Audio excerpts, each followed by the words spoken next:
wonderful people. Welcome to Pillow Talk Conversations with the McCoys. And today we have with us Rodney and Deborah Brassell. And we're going to actually turn it into their hands and they can tell us a little bit about themselves. Well, as said, my name is Rodney. This is my wife, Deborah. We've been married for 22 years. We have wonderful, about to be 22 years. We have two daughters, Jada and Kennedy. They are 20 and 17. We have our church. It's called Family Tabernacle Christian Center here in Johnstown. All right, wonderful. So just tell us the story of how you two met. You know, they say you want to meet a good girl, meet her in church. Okay. May not be true in every situation, but in this one it is. Wonderful. All right. I met her in church. She came to the doors, and me and Pastor's son, we were there talking, and God was still working on me at that time, so I probably said how beautiful she was. All right. But we met in church. I was trying to get away from men. So I came to church and there he was. We just became very, very good friends. We were very close friends. Yeah. We worked in the youth department together. So we were always, with the young people, we were always together. He had some affections elsewhere, actually. Okay. And I had gotten saved and came from the streets and clubbing and different things like that. So, I just wanted to be saved and love the Lord, and we just became very good friends. All right. Always together. First, it was in a crowd, and they started going them down to just me and him. And so that's how it started. All right. Wonderful. Well, when did you know, you can, either one can go first. When did you know she was the one for you? And when did you know he was the one for you? Well, when did you know?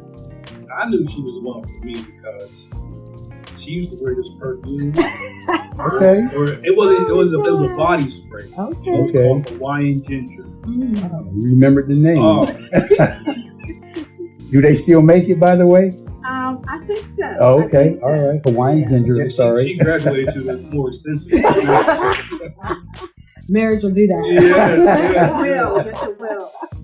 But no, she would come into church. I could be having a bad day, and the doors would open, and that aroma would come down out of those pews, and I would smell that Hawaiian ginger, and then she's here. She's here. Wow. But at that time, though, we did not know. We had started dating, and so we decided that we would take it to our bishop. Talk to him about it. And he gave us some sound wisdom. I think he told me. Well, he said to me, because we were always friends, and he said, because we were friends, if I wasn't serious, then I shouldn't, go any further with it, because I wouldn't want to break up our friendship. Okay. And like I said, and we were young, and in our church, we were all friends. And he said, so if you're not serious about it, then I wouldn't go ahead with it. Okay. But I was. I wanted to know if he was my husband. So it was easy for me. Okay. It was easy for me, but it wasn't so much easy for her. I think it usually is for the man, huh? All right. Because I had been single for 5 years and I didn't date, didn't talk to anybody on the phone. I just, really surrendered myself to the Lord, and I was working in ministry and teaching Sunday school, so I was good. And so I went to the bishop, and I was like, Bishop, I know you hear from God. I said, is this truly my husband? And he just looked at me and he said, sometimes you have to follow my heart.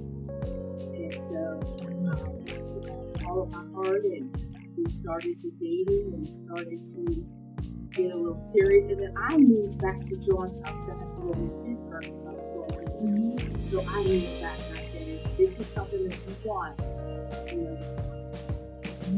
That sounds familiar. So I quit my job, packed up my car, and I moved to Johnstown. It was almost like Abraham. He left into a place that he didn't know. All right. So yeah, and I knew right then and there that I didn't want to be a player. Sure. I didn't want to keep going along and having a girlfriend here, having a girlfriend there. I wanted to settle down. Sure. And I knew that I heard a word say, "You want something? You got to do something you never did to get what you never got." Okay. And it was a leap of faith, and not knowing, where this would take us. And here we are, 22 years later. And they said we wouldn't last 5. Wow. Yeah. They said they won't last 5 years. But even in that, I still wasn't quite sure.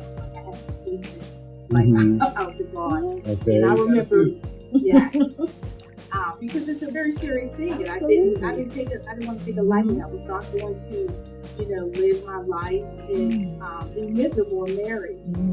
So we were in a service, and I was like, because he was very immature, and he was very into himself. And I said, I just don't know. It seems like we're a little yoked. And we were in the service, and we were just praising, and the glory cloud was in. And I looked at him, and he had this crown on his head. And last week when he said he's not the man he was going to be. And I knew that God was going to raise him up to be a leader, and that I was the one to help him get to that place. So if you're counting, that's 2 fleeces. There's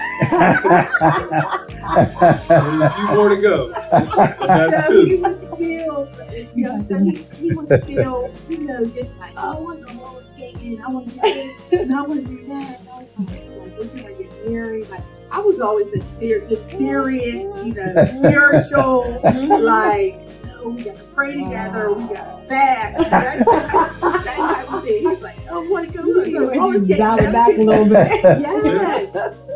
So, 4 days before our wedding, I was going to cancel. The invitations had gone out.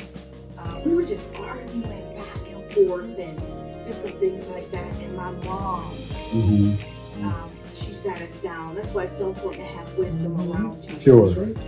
She sat us down, and she was like, you know what? She was like, I just feel really good about this. I don't think you guys should back out of it. I don't think that you should not marry him. I just feel really, really good. And I was like, okay, Mom, and we went through it and we got married. Yeah. Oh yeah. Okay, so before that, yes. Okay, so I said, God, is he the one? Like, he was getting my nerves. For some reason, I don't know, but I literally went to a closet. And I said, God, I said, are you sure? And I left out on a Friday night, we went to service. And the pastor walked up to me and said, I don't know what you asked God, but he said yes. Yes, wow. That's how precise it was. And so, yes. So it's God ordained. There's no question about it. No question about it. You couldn't run away from it if you tried. I knew from the body spray. Okay. Hey. Wow. And what the Bible says, Beautiful. what God has put together, let Right. no man That's right. put asunder. Definitely. My husband and I, we had this conversation early on. Before I even go that far, people always say, people put all the good stuff on Facebook, all the pictures of the smiles. I said, well, who would be foolish enough to put on an argument? Who's going to air an argument on Facebook or anything like that? But honestly, in marriage, there are ups and downs, and they're not for everybody. But I would encourage anybody, if you desire to be married, marriage is wonderful. I love being married. Absolutely. I actually got to the point where I like him. I always loved him, but I can't say every day, do I really like you? But we've arrived at that point. But that's when I say that marriage is wonderful. I love being married, and I love seeing other couples that are married. Yes. And just, there are times when we should be transparent in marriage, and there are times when everything that happens behind closed doors needs to stay behind closed doors. But let me just ask this, because there are ups and downs in marriages. Tell me how you guys have been able to navigate through the highs and the lows. Tell me how you guys have been able to get through the lows. I think it's because first we put our faith in God, and that's what sustains us through those hard times. Sure. But we love each other, you know, and I like her, and she likes me. But I just believe that we have. I have faith in us in our relationship, you know, but there's some things that we don't allow to come into our marriage. You know, some people we don't allow, some influences that we don't allow to come into our marriage.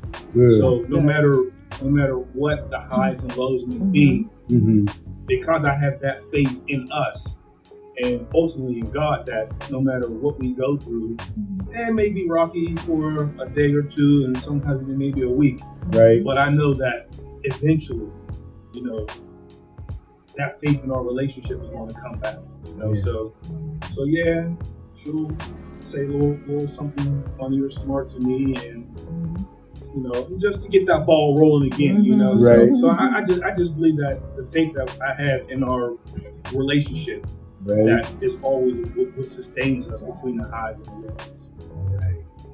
We really had some challenges with my daughter. Who's very, very sick. Just not too long ago, about 2 years ago, she had what they thought was a cancerous tumor on her ovary. We went to 3 different hospitals, and they needed to transport her to Children's Hospital. They didn't have an ambulance, so we threw her in the car, and they handed me the medical form, and I was going through and saying that she had this cancerous tumor on her ovary, and she had started to bleed her abdomen. But prior to that, she had seizures from 18 months old to 7 years old. She would have seizures. And so during that time, I've been in the medical field for almost 30 years, and when that's happened to your child, like you just lose. And I couldn't think of a scripture, I couldn't pray. And I thank God for my husband, because he was so sound and all of that. And thanks be to God, God brought her through that. They thought that maybe she would have kids, but what happened, she had a huge ovary that busted and started to bleed her abdomen. And so those times is when you really come close, and you really draw from each other, the strength. Because I didn't have it. I was fascinated. He was the calm in the storm. And so those times really makes us strong. It makes us rely on one another. So that's what keeps us, and we're in love. There's a difference between being married and being happy, and we're in love. And like you said, we have boundaries, in our marriage, and we have respect for one another. So I'm not going to be home, text him, hey, I'm running late. I'll be there. Just having that mutual respect, really makes us have a good foundation. What we always say coming up, there was a word that we would never talk about in our house. Didn't matter. Right. we say the D word. Oh yeah. It's not an option. Yes, that's right. That's right. Not an option. This is a running joke for us, because my husband always told me, if you ever leave me, where would you going? I'm going with you. I remember I get it. at the wedding reception, and we had to say something. And that's what I told her, and all the witnesses. I had a champagne glass of non-alcoholic beverage, and said, "You ever leave me, I'm going with you." So that's what it's all about. Like you said, it's not an option. But marriage, it's not easy. But just like CC Wine said, it's not easy, but it's worth it. But it's worth it. Yes. It is worth it. Especially when you roll around. Yes, absolutely. So let me ask you, so to whom or what do you credit you guys' marriage for lasting so long? To be honest, we didn't have a lot of examples Okay. to really, glean from. Mm-hmm. And, some couples that we've seen we had decided like we didn't want that for our relationship. Okay. So we just credit, we just had each other. We just always had each other, and just the love that we have for each other. My daughter's funny. My oldest daughter, she's like the gatekeeper. So like she'd be like, "Dad, you get something for Valentine's Day." All right. Or when I come out, she's like, "Oh, Mom, you look nice. Don't she, Dad?" I thank God for her that she's so delightful. Wow. But I would just say, the love that we have for each other, and you guys have been wonderful examples. Like I said, we've watched you all down through the years. Yeah. And I can remember when she was saying, "That's my big daddy." I said, "I hear you, sis." Yes. Let me say, my niece, that she finds that she's like, "I can't believe you call him Big Daddy in public." I was like, "Well, April." April gets kudos because she's the first one that said that. But that's refreshing because I think sometimes because we are, we have titles and we're ministers and pastors and Christian, we can't have those type of play, call each other names and like that. So that was refreshing, just to see that, in a relationship, because we're married. Absolutely. Yeah, never know who's watching. I think about, my grandparents. I mean, my grandmother, she'll be 100 next month. Next month, the Lord say so. And, my grandfather passed away, many years ago, but he called her sweetie. That was his, you know what I mean? So I watched that throughout my life. As a young man, my parents unfortunately got a divorce when we were young, but I would watch my grandparents and sweetie. She would call him daddy and stuff like that, you know what I mean? And so, we just had little nicknames for each other, and, it works, you know what I mean? So, all right. So, what advice would you give, both of you, to a younger couple that's new in marriage, or to your younger self? If you could go back and say something to your younger self, what would you say? I would say,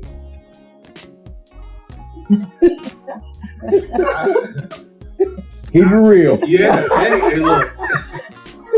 I would say, don't allow outside influences to dictate what goes on in your marriage. All right. And whether that be from family, friends, job, don't allow those things to interfere, because at the end of the day, I gotta come home and live for her. All right. That's right. And that's the thing, and so many people have so many opinions about your marriage, and then but when you look at their relationship, it's like whatever you're saying isn't working for you. So how can you try to give me all this advice or counsel?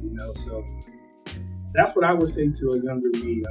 Don't allow outside influences to dictate what goes on, because it's a sacred covenant. Yes, it is. Yes, it is. Yeah. And people have to try to interject their opinions and all that.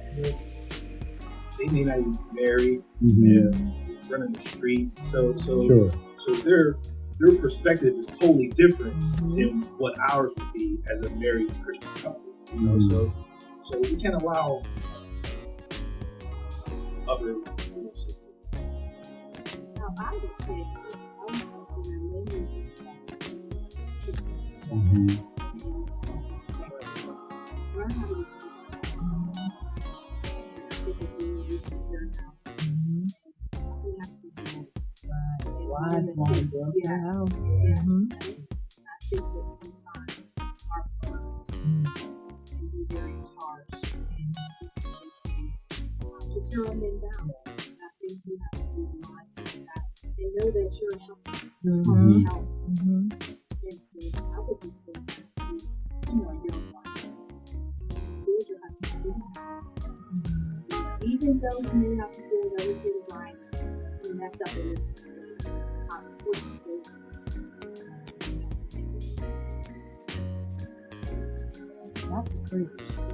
That's good. That's good. That's wisdom. Yes. Lived experiences. Yes. You learn. You do. Live and learn. Live and learn, huh? I didn't always treat you like the king of the castle. Like you said, you live and learn. After 30-some years, I'll be a little something. Yeah. That's true. Last but not least, I know you two are very busy and you have children. Ministry. Absolutely. You both work full-time jobs? So how do you find time for each other? You know what? Honestly, I think because of the busyness of ministry and raising a family, that was secondary. For us, finding time. But I think now with our daughters, one would move out and the other one is going to school. I think now we are finding that time for each other. And I think that, like you said, learning to just maybe date each other again. Just find those cool things that make her tick or make me tick. So he's a homebody. Never wants to go out. Let's grab something to eat. Let's go sit down and eat. I want to be good to go. No roller skating, man. What's up? No, I was early on.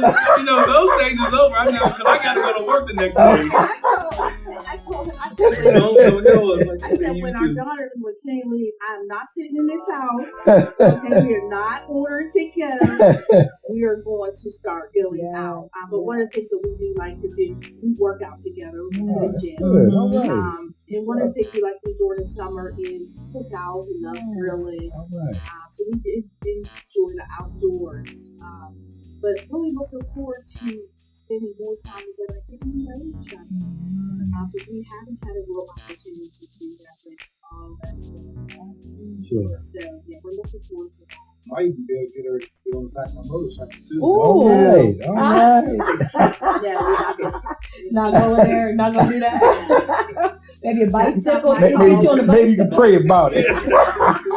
That's his thing. Oh, okay. He got his little bike. Okay. But no, that's not. I don't want to do that. That's funny. All right. That one off the list. Okay. But and so we're looking forward to that time. One of the things I know with us, even when we were empty nesters, like you said, my husband, he's a homebody too. He comes in from work and he just wants to take his shoes off, change our work clothes and relax. And one of the challenges for us, like we thought we were doing something. Let's watch a movie, order in, whatever. We thought we was dating, doing something. Yeah. And it was a challenge for us. Remember when we did PJ and Lael's book, The Victorious Couples? And there was a challenge in there to date once a week. And we thought, wow, once a week, we could date once a week. And then when we read further along, caveat was outside of the house. Yes. Okay. And not with other couples. Yes. Just you and your Yes. spouse. Yep. It could be just taking a walk, Right. go out in the park. Working out. Yes. Yeah. And that's some of the stuff that we learned to do together. It was like, wow, we really enjoyed working out together. We took bike rides. Mhm. We went to the park and had, picnics. And granted, some of this was even in the midst of the pandemic where you were told to stay in the house. We'll just go out and walk around the neighborhood and hold hands, but that was a challenge, then, but I enjoy that now. I can make him get out, okay, we need to get out. I got cabin fever now. We gotta get outside the house. And it's good because sometimes he'll say to me, what are we doing? We need to do something. Yeah. So I encourage y'all, when them kids Yeah, are gone, hang from them chandeliers. You know that's right. Plus, she said I don't have. Plus, she said I don't have. I don't have any friends, so you know we friends. Thing. You know what I'm saying? So I like hanging out with her. She alright. Yeah, she alright. Wow. So yeah, if you don't have a chandelier in your house, get you a chandelier in the house. What, sis? Clean it. We'll talk about that after the conversation.